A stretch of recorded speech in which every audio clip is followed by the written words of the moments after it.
श्री स्वामी समर्थ. कालच्या ब्लॉगमध्ये तुम्हाला सांगितलं होतं मी की घर झाडलं होतं, तर घरातली थोडीशी बारीक सारीक कामं होती. आज मस्त सोफ्याला कव्हर घातलं होतं आणि सोफा बघा किती छान दिसतोय.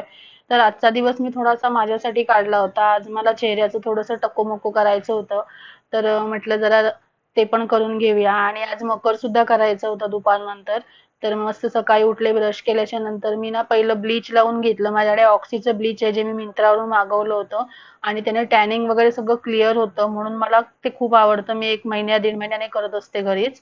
आणि ते लावून घेतलं, आंघोळ वगैरे केली आणि इकडे मकरचं काम चालू केलं होतं अभिने आणि अनंत काकांनी. तर आज नैवेद्य पण करायचा होता मला म्हणून मस्त गुलाबजाम केले होते मी. त्यानंतर मग परत मकर बघायला गेले तर जवळजवळ मकर थोडक्यात थोडासा झाला होता, म्हणजे बऱ्यापैकी झाला होता, फक्त लाइटिंग करायचं होतं. आणि मग इकडे मी जोकर बनवून बसले होते, हायलाइट केलं होतं स्टिकचं, ते पण मिंत्रावरूनच ऑर्डर केलं होतं मी आणि घरी मस्त हायलाइट लावून बसले होते. बाय.